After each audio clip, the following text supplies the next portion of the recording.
Commander Varkal of the Zirian Dominion fleet stood at the panoramic obsidian window of the war carrier Iron Will, watching a blue-green planet spin quietly beneath him. The humans called this colony world Eden 47. To him, it was merely another sector on the border of their expanding empire, a minor target, easy prey, a world to be added to Zirian star charts within the week. Varkal had conquered plenty of these worlds, jungles, oceans, deserts, frozen rocks. 17 sentient species had fallen to the Dominion under his guidance. Their stories were always the same. A few battles, a few broken defenses, a few desperate negotiations, and then silence. Even the fiercest resistance collapsed in the face of overwhelming Zirian strength. His species had not suffered a single true defeat in centuries. His second-in-command, Officer Rylan, approached with disciplined footsteps. Younger, leaner, and more eager than Varkal, she always carried an undercurrent of restless pride. "Commander, the fleet is arrayed in striking pattern," she announced. 200 warships await your signal. Human defenders number only 40 vessels. Varkal's scaled lips pulled back in a predator's approximation of amusement. 40, he echoed. This species continually surprises me with its optimism. Rylan tilted her head. Do you think they will attempt negotiations? Perhaps, Varkal said. Weak creatures often cling to the illusion of diplomacy. Human physiology reports were floating on the command interface. Thin skin, brittle bones, fragile organs, painfully short lifespans. A species that required layers of technology just to survive in the cold vacuum of space. Their weapons were serviceable, but primitive. Their biology impressive in its adaptability, but lacking raw strength. Everything about them suggested prey. Transmit the ultimatum, Varkal ordered. 1 hour to surrender. After that, their fate is sealed. The message was sent. Varkal expected pleading, bargaining, fear. But only 5 minutes later, a new transmission flashed across the bridge. It was not from human diplomats, not from their government, not from a council or admiral. It came from Captain Kieran Holt, commander of the human fleet. His message was only 3 words. Leave. Your warning. Rylan blinked. Their warning? The bridge erupted in amused murmurs. Varkal lowered the display, laughter rumbling from deep in his chest. These creatures are bold, he said, or unbelievably foolish. Foolish, Rylan agreed. They barely have a navy. Yes, Varkal said, and soon they will have none. He responded with a single command. We do not accept. The Zirian fleet advanced. 200 warships swept forward in perfect phalanx. For centuries, their doctrine had been precise, mathematical, unstoppable. They fired the opening barrage. Lances of blue plasma streaked through the void. In the first minute, 3 human ships burst into molten debris. In the next, 5 more. A handful of Zirian cruisers took glancing fire, barely enough to scorch their armor plating. The outcome is clear, Rylan declared. But Varkal did not answer immediately. He watched the human formation. 40 ships in a tight cluster, damaged, burning, yet refusing to break apart, refusing to scatter. Most species, once cornered, fled, or begged. Humans did neither. They maintained cohesion. Varkal murmured, curious. On the bridge of the human flagship Resolute, Captain Holt issued orders through smoke and chaos. Shield the transports. Hold formation. We buy every minute we can. His lieutenant, face bloodied, stared at him. We can't win this. We're not here to win, Holt said. We're here to delay. For what? She demanded. He gave a thin, dangerous smile. For what's waiting down there. Back aboard the Iron Will, Varkal received confirmation that human ground defenses were minimal, that the colonial towns were undefended, that this victory would be swift. Deploy drop battalions, he commanded. Eden, 47 will fall within the hour. Thousands of Zirian soldiers launched toward the surface. But Varkal felt a flicker of unease. Not enough to trouble him. Not yet. He did not know that the empty human towns were not abandoned in panic. They were emptied with careful, deliberate preparation. He did not know that thousands of colonists had vanished into the deep forest, not to hide, but to set traps older than civilization itself. He did not know that the humans he had dismissed as weak prey were about to reveal a truth written into every cell of their bodies. A truth even their own allies often forgot. A truth humanity hadn't needed in centuries, but had never lost. The Xerian Empire believed it hunted prey. It had no idea it had walked straight into the territory of a far older hunter. And on Eden 47, something ancient was beginning to stir inside the hearts of every human hiding in those woods. Something patient, something relentless, something that had once chased animals across continents until they collapsed. The persistence predator was waking, and the Xerian Empire was about to learn the meaning of real fear. The Xerian dropships fell through Eden 47's atmosphere like iron meteors streaking with fire. Commander Varkal watched their descent from orbit, satisfied. Every invasion he led began this way: precision, dominance, inevitability. Ground Commander Krevner, a battle-worn veteran with jagged scars etched across his armor, reported moments after landing. "Primary zone secured," he said. "Minimal resistance." Advancing toward the nearest settlement. "As expected," Varkal replied. Yet the unease he had felt earlier still lingered, like a quiet pulse in the dark. Below, Krevner's battalions marched in flawless formation toward a human town, a grid of small structures surrounded by farmland and towering forests. Xerian boots thudded rhythmically against the soil, the sound echoing across the eerily still land. A scout approached Krevner at a sprint. "Commander, you want to see this." The human town was empty, not chaotic, not abandoned in fear. Empty with purpose. Beds were stripped, pantries cleared, tools gone, children's toys missing. Every useful item removed, not in panic, but with discipline, precision. Krevner narrowed his eyes. "They knew we were coming."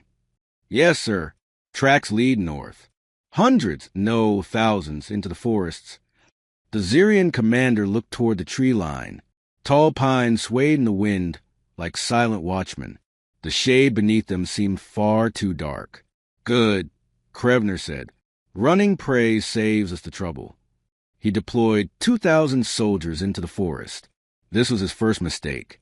The moment the Xerian soldiers crossed beneath the trees, the world changed. The forest swallowed sound. No wildlife moved. The air felt heavier, almost watchful. Krevner sensed it, too. "Something's wrong," he muttered, but pride pressed him forward. They were Xerian warriors, genetically bred for combat, armored in scale plating, armed with plasma rifles and bladed gauntlets. What could colonists possibly do? The answer came in a thunderous roar. The explosion tore apart the first platoon, trees splintering, earth fracturing, smoke billowing through the canopy. Before Krevner could shout orders, a second blast ripped through a rear unit. "Ambush!" he bellowed. "Defensive triangle." But the humans weren't fighting like soldiers. They fought like ghosts. Gunfire flashed from behind tree trunks, then vanished. Shots came from elevated branches, then silence. A figure darted between ferns, impossible to trace. Xerian aim faltered, confused by the hidden fade tactics. Krevner snarled, "Find them!" His soldiers spread to the forest, but every attempt to pinpoint a shooter ended with another explosive trap or ambush. Human endurance, human patience, human instinct. These weren't on the Xerian intelligence reports. Those reports had been written by species who'd never truly fought humans. A soldier beside Krevner collapsed with a scream. A crude projectile had pierced his shoulder armor, launched from some kind of handmade mechanical sling. A slingshot, Krevner realized with disbelief. Who still used tools like that? Then he saw the attacker, a middle-aged woman with graying curls and a tanned, weathered face. A farmer, by the look of her clothing. She fired another projectile before slipping into the brush with feline grace. Krevner shouted, "Take her down!" 5 Xerian soldiers pursued. Only 3 returned. Meanwhile, in orbit, Varkal began receiving troubling reports. "Commander," Ryland said slowly, "our ground forces are taking significant casualties. From humans, Varkal demanded. Yes, sir. Civilians and militia. How many casualties? Ryland hesitated. 300 dead so far. The bridge went silent. 300? Impossible. Against farmers? Show me the feed, Varkal said. The screen lit with helmet footage. He watched a middle-aged man, callous hands, posture of a laborer, aiming a homemade launcher. He fired. A Xerian war walker staggered. Then the man sprinted forward with shocking speed, strapped a metal box to his leg, and dove behind a log. The explosion obliterated the walker. The human was thrown a dozen meters. Blood poured from his ears, yet he stood, staggering at first, then steady. He wiped his nose and charged into the fight again. Varkal whispered he should be dead. Ryland's voice shook. The medical teams are reporting strange biological responses. Human vitals increase under stress. Pain seems to enhance their capabilities. Adrenaline, Varkal said. No, Commander. Something else. Something deeper. Back in the forest, Krevner's troops continued falling.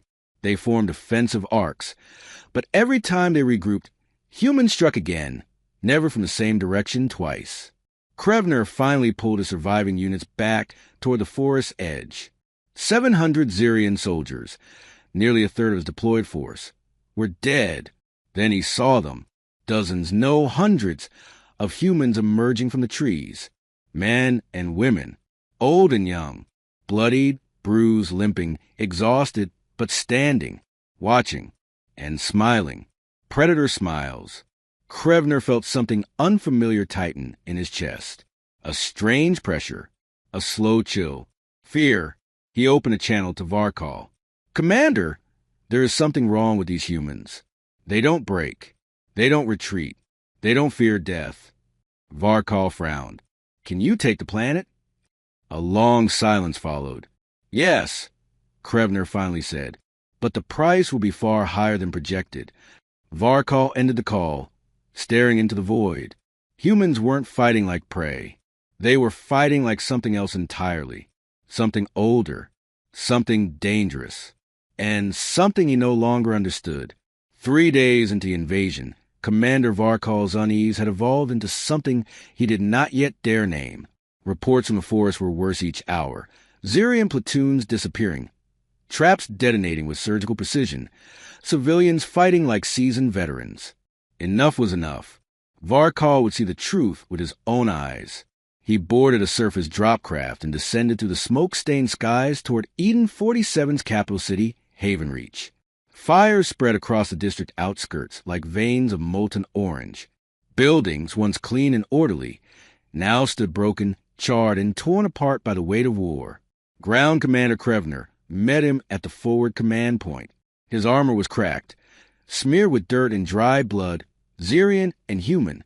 His throat plates lifted in a gesture of respect. Commander, you should not be on the surface. I must see our enemy, Varkal replied. Show me the situation. Krevner led him through shattered streets. Xerian soldiers huddled behind makeshift cover, watching corners, flinching at distant echoes. This alone alarmed Varkal.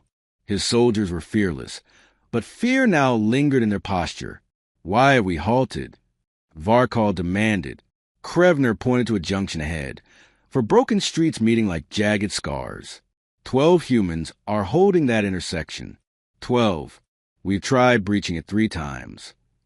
Varkal stared. 12? He approached quietly, crouching behind a scorched hauler chassis. Through the smoke, he could make out the defenders. They were a mixed group, young, old, men, women. Their armor was patched together from malicious scraps and scavenged Xerian plating. Bloodstains streaked several of them.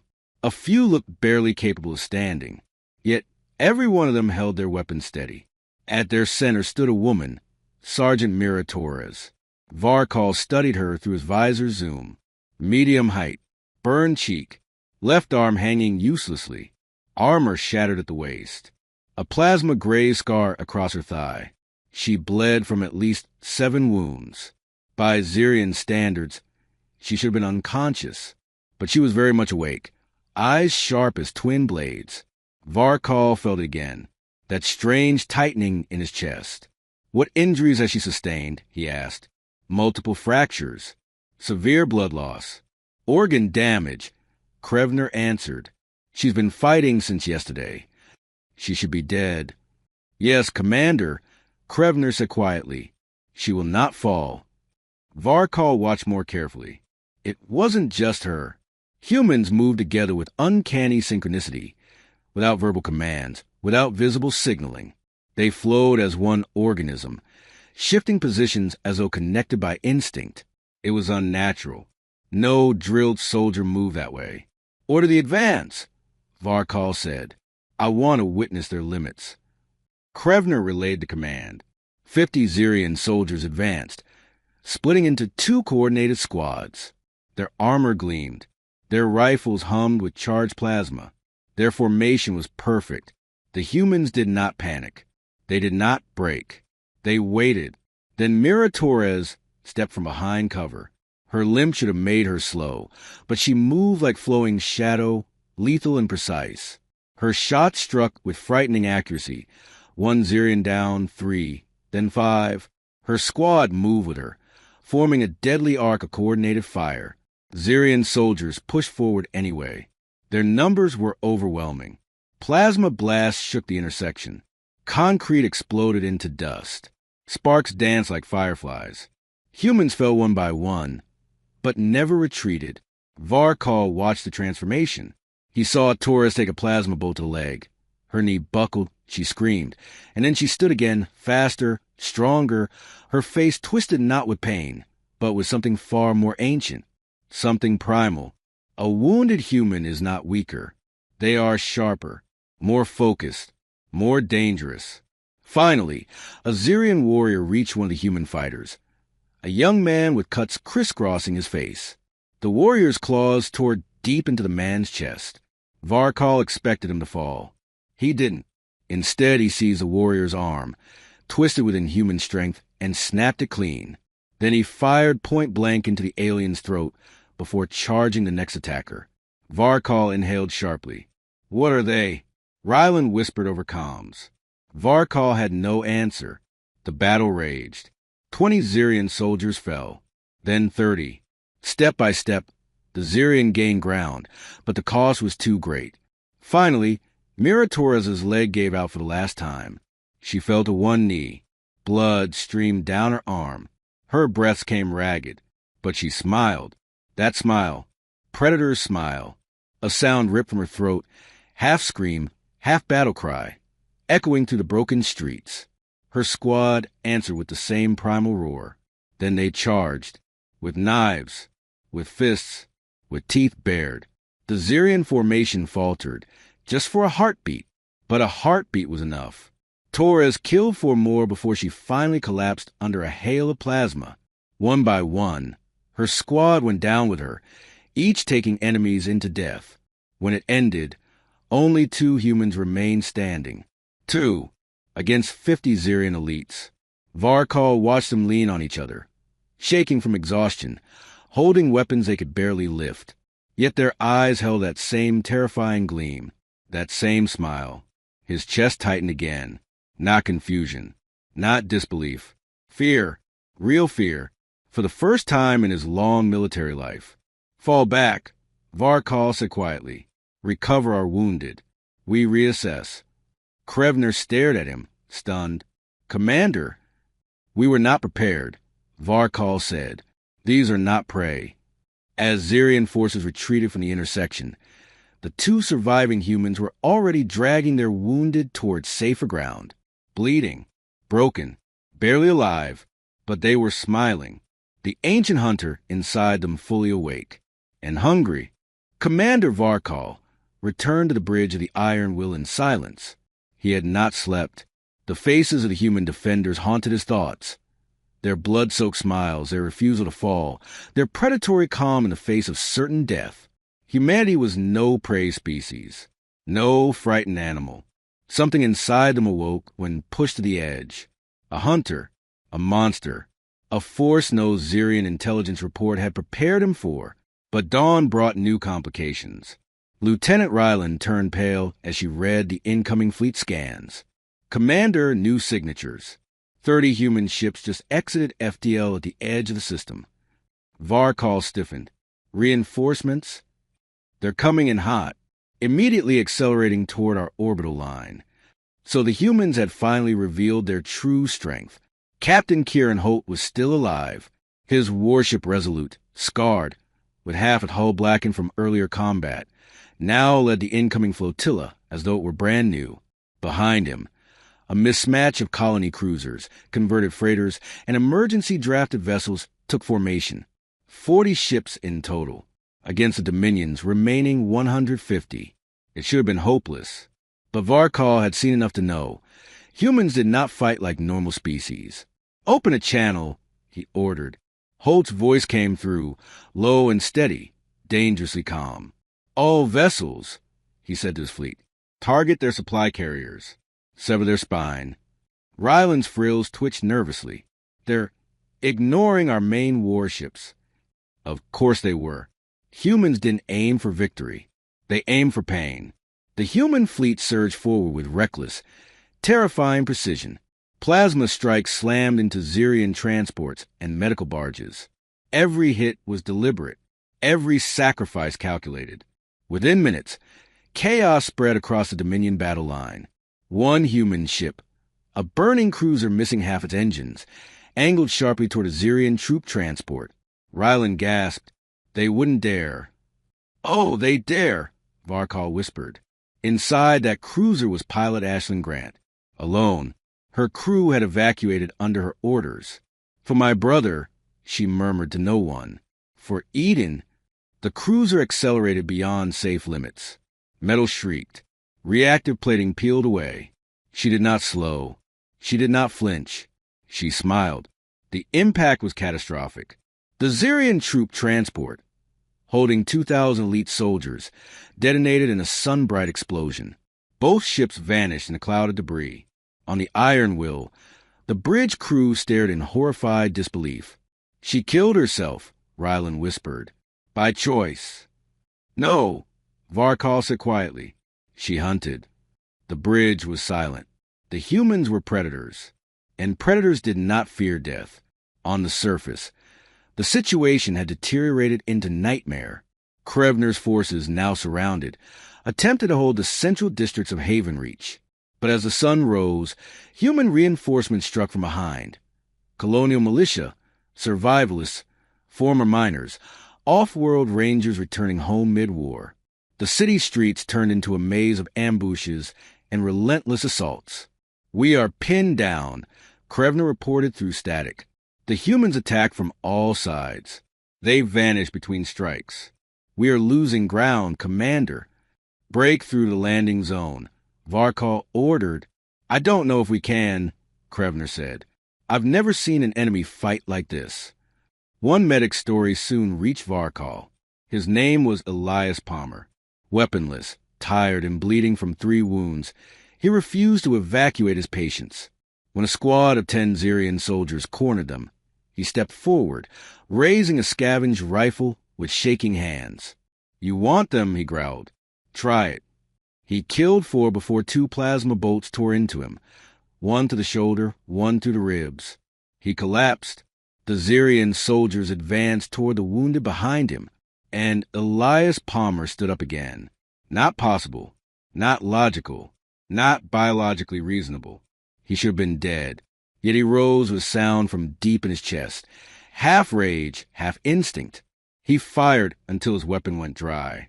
Then he used his hands. And when the final Xerian fell, Palmer, bleeding out, crawled back to his patients. He was stabilizing one with strips torn from his own uniform when human reinforcements arrived. Elias Palmer survived another 2 hours, smiling through the blood, until his heart finally stopped. "We recorded no surviving vital signs after his injuries," Ryland whispered while reading the report. "How did he stand?" Varkal didn't answer. He knew the truth now. Humans had a biological switch, one forged on a death world, honed by evolution, buried beneath civilization. A switch that turned on when death knocked on their door. A switch that turned them into the hunters. Another report came in. A Zirian squad shot a human soldier named Nathan Cray in the chest. Their scanners confirmed death. His body was left during the chaotic retreat. 30 minutes later, Nathan Cray stood back up. He fought for another 20 minutes, killing a dozen Zirian warriors, before finally collapsing for good. A Zirian survivor asked in disbelief, "Why do you keep fighting? You cannot win." Nathan smiled through bloodied teeth. "You already lost." Then he died. By sunset, the Zirian retreat collapsed into panic. Ships launched without authorization. Armored transports shoved soldiers aside. The Dominion military, victor of 17 species, was fleeing for its life. Varkal stood on the bridge, staring at the madness. He had lost 60% of his invasion force in 4 days, against a species he had once labeled fragile. "Commander," Ryland said softly, "the human fleet is not pursuing us." Of course they weren't. Predators did not chase prey, running in terror. They let them go. Varkal bowed his head. Humanity had won. Not with technology, not with numbers, not even with strategy. They had won with something far older, something in their blood, something terrifying, something awakened. And Varkal knew he would never forget the feeling tightening in his chest now. Not confusion, not anger. Fear, real fear. The Dominion fleet fled Eden, 47 in disarray. Not a strategic withdrawal, not a coordinated fallback. A panic. Commanders shouting over each other. Frigates ramming transports in desperation. Warships jumping to FTL without clearance. Order, the core of Zirian power, had dissolved. Commander Varkal stood in the center of the Iron Will's bridge, trying to project calm while chaos surged all around him. His crew avoided his eyes.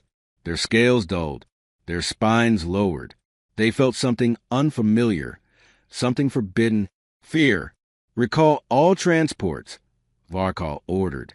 Ryland shook her head. "Commander, they aren't responding." He stared at her. Not responding had never happened in all of Zirian history. Ryland swallowed hard. Some ships are firing on each other to reach the jump lanes. Varkal closed his eyes. He had seen enemy armies break. He had never seen his own do it. The tactical screens flickered. More losses. More ships gone. The war carrier Bloodford tried to evacuate 30,000 retreating soldiers, but 3 human strike craft swooped down in a suicide dive, detonating themselves against its hangar entrance and sealing the base shut. 30,000 Zirian troops were stranded on the surface. Krebner's final transmission came through in static-laced bursts. "Commander, humans everywhere, every alley, every rooftop. They don't stop, they—" Gunfire drowned out the rest. Screams followed, then silence. Varkal lowered the comms slowly. His ground commander, the strongest soldier he had ever commanded, was gone. A wave of dizziness washed over him. For the first time, he questioned something he had always believed. Zirians could not lose, but they had, badly, and the humans weren't chasing their fleet.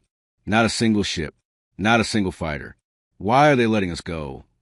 Ryland whispered. Varkal didn't answer. Across the bridge, the usual efficiency was gone. Officers hesitated. Hands trembled at consoles. The Zirian Navy, famed across 17 conquered worlds, looked like frightened hatchlings. "Commander," a comms officer said shakily, "the humans are broadcasting a message through every open channel." Varkal spun toward him. "What message?" "It's just a single sentence." The officer swallowed tightly. "We suggest you don't come back." A low murmur rippled through the bridge. Humans weren't threatening.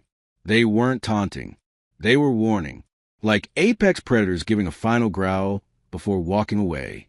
Varkal shuddered. "Plot jump coordinates," he ordered. His voice sounded hollow. "Take us home."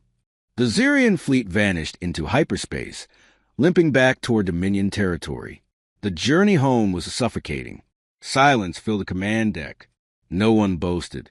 No one bragged about trophies or combat kills. This defeat had carved itself into bones of every soldier on board. Varkal replayed the battle footage alone in his private quarters. Mira Torres fighting on a broken leg. Elias Palmer standing after impossible wounds. Nathan Cray rising from death itself. Ashlyn Grant smiling as she rammed her ship into a transport. Over and over, he watched humans strike with a fury that made no tactical sense, and yet was terrifyingly effective. He watched their expressions. The smiles, not joyful, not crazed. The smiles of creatures who felt pain sharpening their senses, fear sharpening their instincts, death sharpening their will. It was unnatural. It was unstoppable. It was evolution turned into a weapon. Varkal whispered to himself, "Why did our intelligence fail so completely?" He opened the classified biological dossier on humans again. Weak muscle structure, fragile skeletal composition, minimal natural armor, high dependency on tools, a prey profile, but clearly wrong. Why? He dug deeper, into the parts of the file most analysts ignored. Terran fauna, megapredators, apex hunters, endless environmental threats, constant evolutionary pressure. Humans had survived on such a world, not by strength, not by armor, not by venom or claws, but by something far more frightening: endurance, persistence, pain tolerance, cooperation, adaptability. They didn't evolve to outrun predators. They evolved to outlast them, and when cornered, to overwhelm them. Varkal leaned back, trembling. He had faced 17 species, destroyed 17 planetary armies, never faltered, never doubted. But humans were different. A human didn't stop fighting when wounded. A human didn't retreat when hopeless. A human didn't surrender when doomed. Humans became something else, something the Dominion had no word for, something the Forest of Eden 47 had seen firsthand. Varkal inhaled shakily. "The predator," he whispered. "It wakes inside them." He replayed Nathan Cray's final words. "You already lost." He understood now. Humans weren't fighting to protect their territory. They were fighting to teach the Xerian Empire a lesson written in blood and fear. Do not hunt us, because if you do, we will hunt you back. The iron will drift it through hyperspace. Wounded, silent, defeated, Varkal finally accepted the truth of Eden 47. The Xerian Empire had invaded a peaceful colony, but had awoken something beneath that peace. Something ancient, something feral, something sleeping deep in the human genome. And now it was awake. The hunter, the killer, the apex that evolution forged in fire and death. Varkal lowered his head. His people had no idea what they had provoked, and he feared the galaxy would never be the same again. 1 month after the disastrous retreat from Eden 47, Commander Varkal stood in the cavernous marble-black chamber of the Dominion High Council. 12 ancient counselors sat in a circle, towering behind curved stone desks carved with the history of every species the Dominion had crushed. Until humans. The chamber was silent except for the slow, rhythmic hum of the plasma torches lining the walls. Varkal stood at the center of the stone ring, armor scorched from battle, cloak torn, eyes older than they had been 30 days ago. His failure was unprecedented. The Dominion had no word for defeat, not truly, because defeats never happened. Until Eden 47. High Counselor Tormach, elder of 2 centuries, fixed Varkal with cold reptilian eyes. "Commander Varkal," he said, his voice echoing like a judge's hammer, "you stand before us after losing 60% of the Dominion invasion force to a primitive colony of a primitive species. Explain yourself." The accusation hung heavy in the air. Varkal bowed his head, not in shame, but in grim acceptance. "Honored Council," he began, "our records are wrong. Humans are not weak. Humans are not prey. They are the most dangerous species we have ever encountered." A ripple of disbelief passed through the chamber. One counselor hissed in scorn. Another scoffed. "Dangerous," Tormach repeated, incredulous. "These creatures live barely a century. Their bodies tear easily. How could they possibly be dangerous?" Varkal activated the holoprojector beside him. "Allow me to show you." Holograms ignited in the air. Mira Torres limping into combat, with shattered leg. Elias Palmer rising after fatal wounds. Nathan Cray walking again after death. Ashlyn Grant turning her burning ship into a kamikaze spear. The imagery washed over the chamber like a cold tide.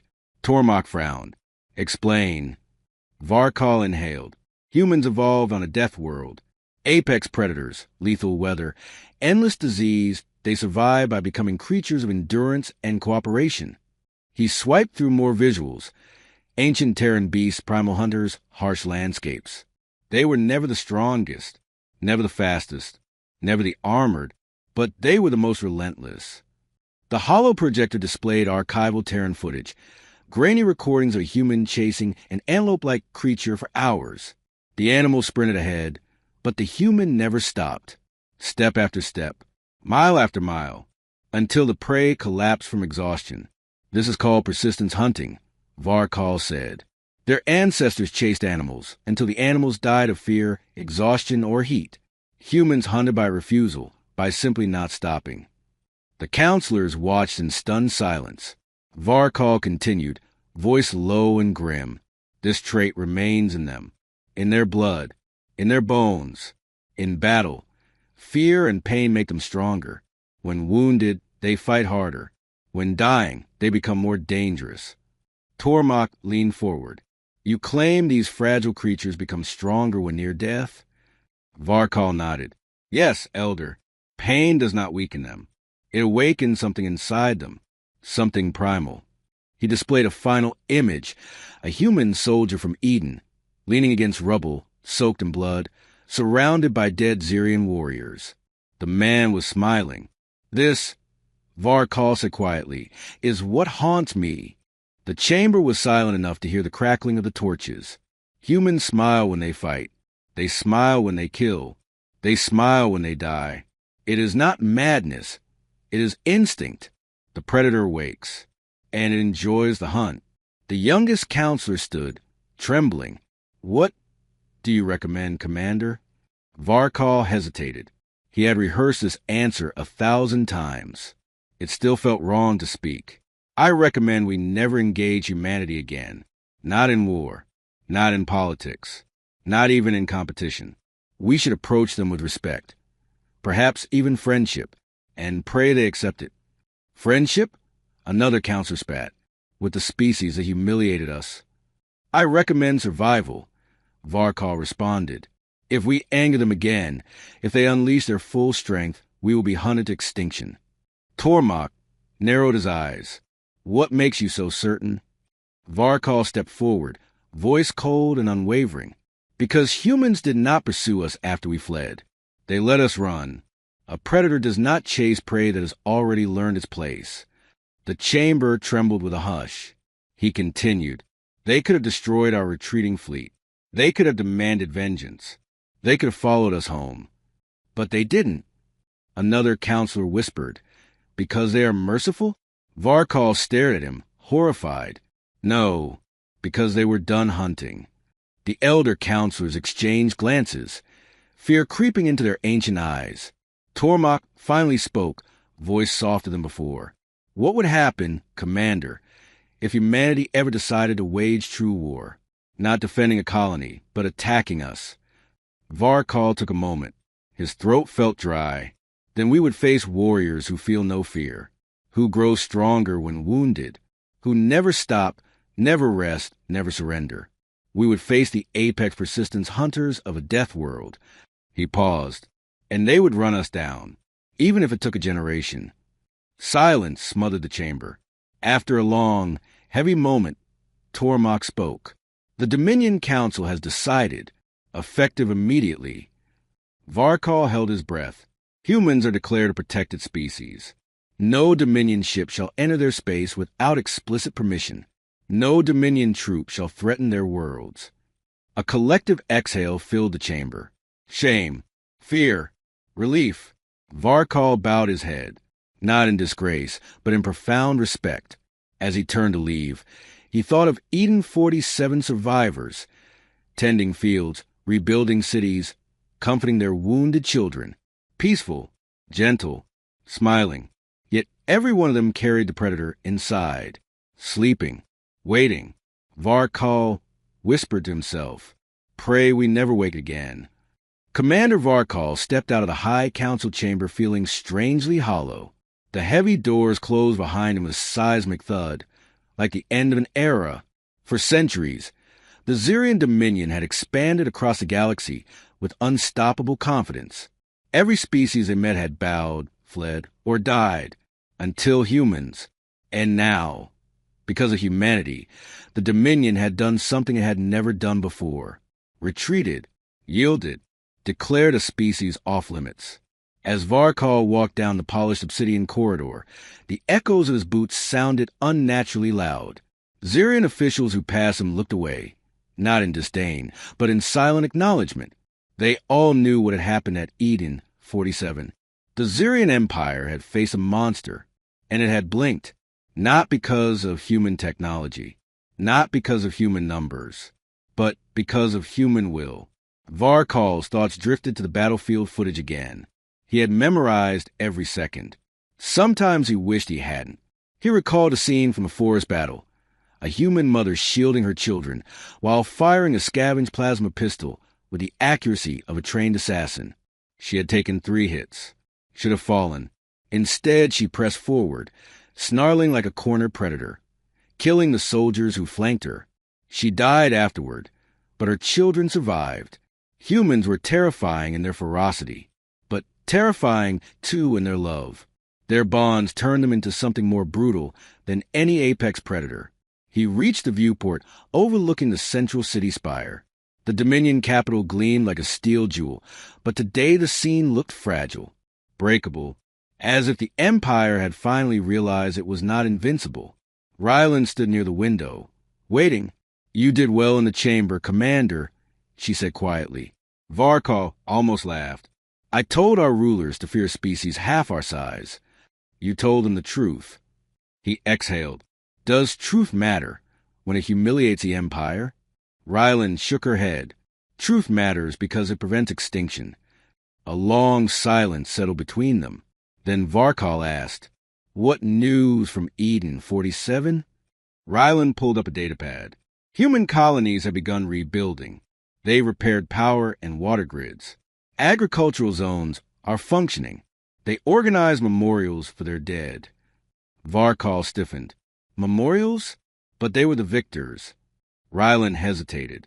Humans honor their fallen regardless of victory. They mourn heavily, but they rise after. A trait Zirians had never understood. Rylan continued. Scouts reported that the surviving humans, those who fought in the forest, those who defended Havenreach, are already helping rebuild homes. Varkal closed his eyes. After all that bloodshed, after all that brutality, they returned to gentleness. How could a species be both?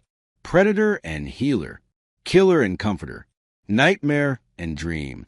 Rylan spoke again, softer now. Commander, what do you think humans truly are? Varkal answered without hesitation. A species that chooses peace, until someone tries to rip it from them. Rylan looked unsettled. Will they forgive us? Forgiveness is irrelevant. What matters is whether they remember. And do they? Varkal thought of Nathan Cray's final words. We already won. Yes, he whispered. They remember.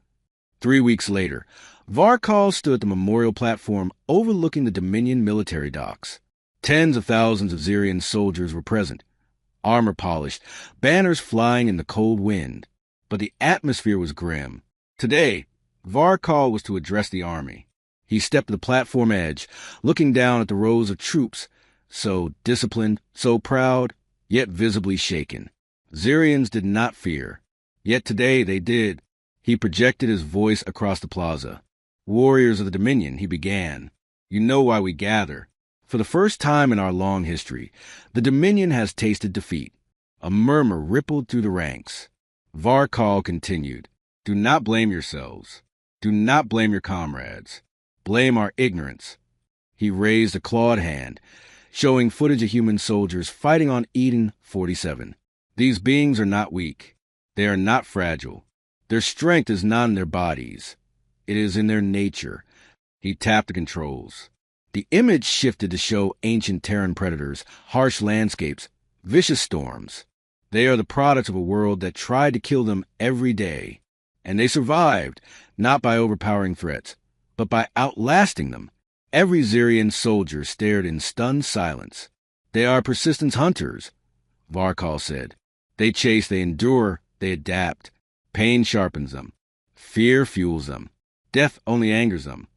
He paused. You face an enemy that refuses to break. An enemy that rises after being shot, stabbed, crushed, because their will is greater than their wounds. His voice lowered to a growl. They are predators who pretend to be prey. The crowd flinched. Varkal finished. This is not defeat. This is enlightenment. We have seen the monster the galaxy forgot, and we will never forget it again. A long, tense silence followed. Then, slowly, every Xerian soldier raised their weapon in salute, not in triumph, not in defiance, in acknowledgement of a truth they could no longer deny. The Dominion had learned fear, and fear was the beginning of wisdom. That night, alone in his quarters, Varkal stared at a final image on his holopad, a human child holding a stuffed animal amid the ruins of Havenreach. Her mother, bloody but alive, smiling gently while rebuilding a shattered home. Such gentleness, such peace, and inside them both, the predator slept. Varkal whispered, "May it never wake again." Commander Varkal had lived through 100 battles, crossed 3 spiral arms of the galaxy, and seen the rise and fall of entire species. But nothing changed him as deeply as Eden 47. Weeks after returning to Dominion space, the memories remained sharp, refusing to fade into the comfort of time. On this night, he walked alone to the Hall of Records, an ancient cathedral of carved stone and holographic star maps depicting every conquest the Dominion had ever claimed. Each glowing point marked a world the Xerians had subdued with ease. But one map was newly updated. A single red circle blinked around a tiny blue star. Soul territory, forbidden, restricted, no entry, by order of the High Council. The Dominion's first and only written admission of fear. Varkal paused before it, a strange mix of humility and awe washing through him. He touched the glowing marker with a trembling claw. "Humans," he murmured. Who could have imagined? Footsteps approached behind him. Rylan arrived, her posture solemn. "Commander," she said, "the Council requests your final report for archival recording. They want your complete assessment of humanity, militarily, socially, psychologically." Varkal nodded. "It is time." They walked into the central auditorium, where a circular dais awaited. The archivists activated crystalline recorders, their lenses shimmering like frozen tears. Varkal stood in the center and began speaking. "Record this," he said. His voice carried across the chamber. "Let this stand for all future generations of the Xerian Dominion." A deep breath, a steadying of the mind, and then, "Humans are paradox." A hollow image of Eden. 47 appeared behind him. Lush forests, blue oceans, gentle sunlight, and then the same world in flames under the invasion. "They appear fragile," Varkal continued. "Soft skin, weak armor, limited lifespan, a prey profile by every standard we know." Images shifted to show early intelligence photos, scientists, farmers, children. But this is deceptive. It blinds the unprepared. A new hologram flickered on. Sergeant Mira Torres, bloodied, limping, still fighting like a storm. Humans possess a biological response unmatched among known species. Under threat, under pain, under fear, something awakens. More holograms. Elias Palmer rising after mortal wounds. Nathan Cray walking again after being declared dead. Ashlyn Grant smiling as she plunged her ship into a transport. Farmers turning forests into trap-filled labyrinths. Civilians fighting with ferocity beyond training. A dozen scenes of impossible endurance.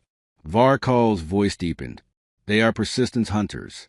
Their ancestors evolved to chase prey across entire continents. They do not outrun their enemies, they outlast them. More footage displayed the ancient Terran practice.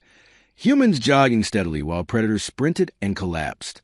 This is the foundation of their brutality. This is why they rise when they should fall. Why they fight when they should surrender. Why they smile when the rest of US would cry. He swallowed. This is why we cannot ever wage war with them again. Ryland stepped closer, listening intently as Varkal continued. Yet, Varkal said, "There's another truth." He changed the hologram.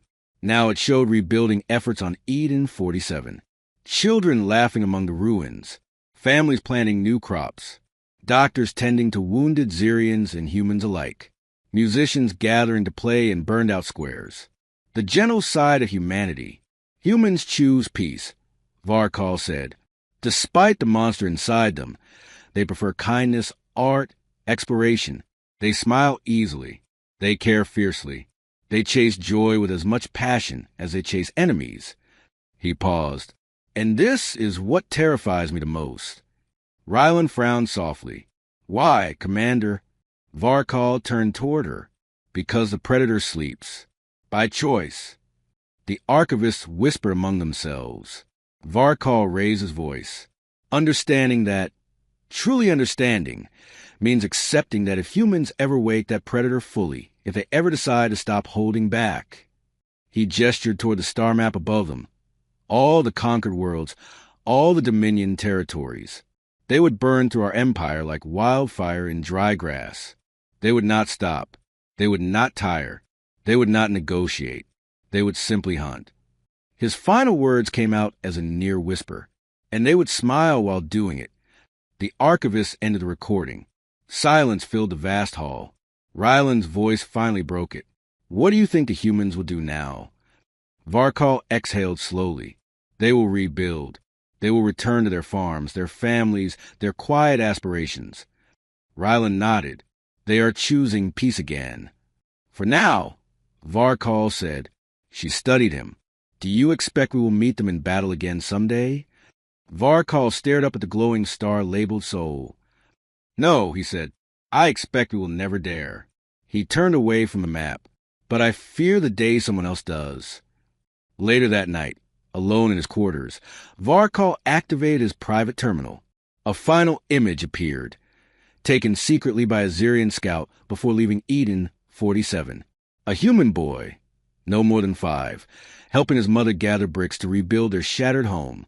The boy laughed, mud streaking his cheeks. The mother watched him with warm eyes. So gentle, so innocent. But Varkal saw something else now. Inside both their smiles, a shadow slept.